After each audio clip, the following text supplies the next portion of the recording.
Hi, good morning, good afternoon, or good evening. Welcome to Crime Busters 101. I post solved and unsolved and crime-related topic on a weekly basis and also true crime and murder documentaries, so if that's something that might interest you, please subscribe and hit that notification button.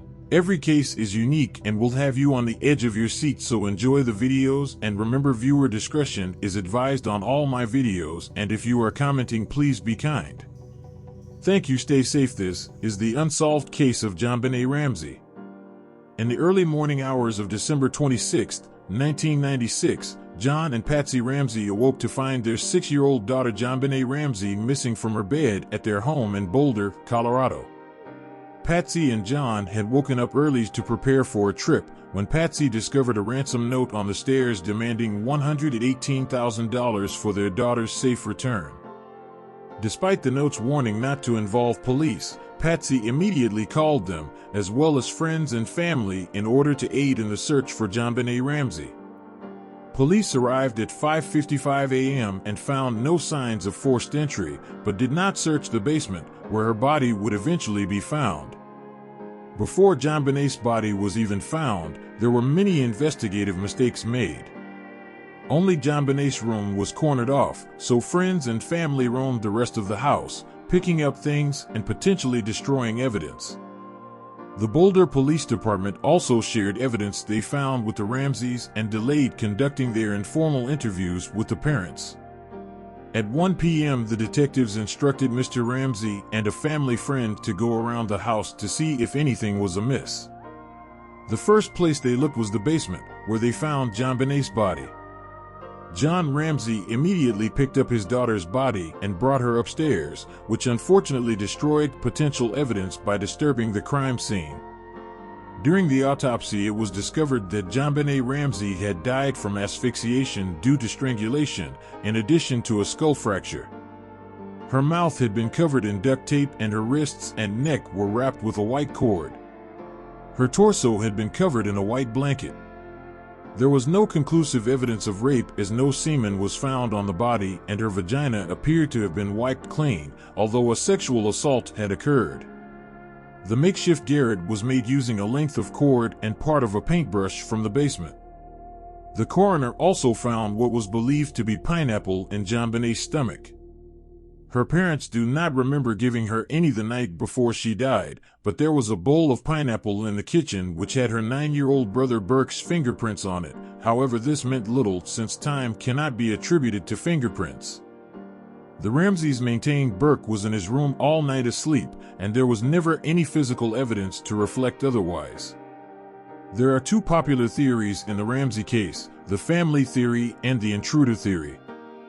The initial investigation focused heavily on the Ramsey family for many reasons. The police felt that the ransom note was staged as it was unusually long, written using a pen and paper from the Ramseys' house, and demanded almost the exact amount of money that John had received as a bonus earlier that year.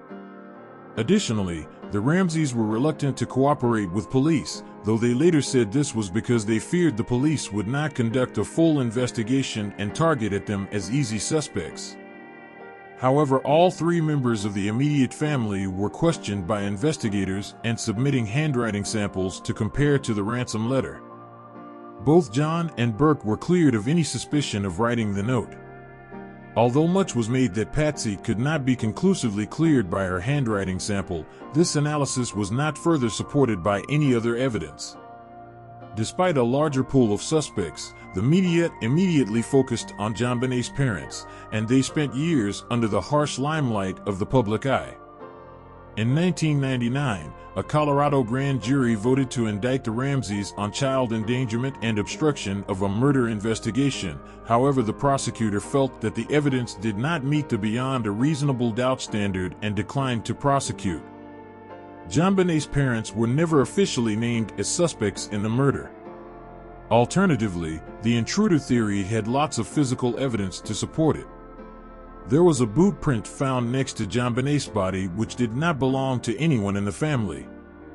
There was also a broken window in the basement which was believed to be the most likely point of entry for an intruder. Additionally, there was DNA from drops of blood from an unknown male found on her underwear. The floors in the Ramseys' home were heavily carpeted, making it plausible for an intruder to have carried JonBenét downstairs without waking the family. One of the most famous suspects was John Carr. He was arrested in 2006 when he confessed to killing JonBenét by accident after he had drugged and sexually assaulted her. Carr was eventually dismissed as a suspect after it was revealed that no drugs had been found in JonBenét's system. Police could not confirm he was in Boulder at the time, and his DNA did not match the profile generated from the samples found. Much of the recent investigation in the case revolves around the DNA profiles developed from the sample found in her underwear and the touch DNA later developed from her long johns. The profile from her underwear was entered into CODIS, the National DNA Database, in 2003, but no matches have been identified. In 2006, Boulder District Attorney Mary Lacey took over the case. She agreed with the federal prosecutor that the intruder theory was more plausible than the Ramseys killing their daughter. Under Lacey's lead, investigators developed a DNA profile from touch DNA left behind by skin cells, on her long johns. In 2008, Lacey released a statement detailing the DNA evidence and fully exonerating the Ramsey family, saying in part, "The Boulder District Attorney's Office does not consider any member of the Ramsey family, including John, Patsy, or Burke Ramsey, as suspects in this case.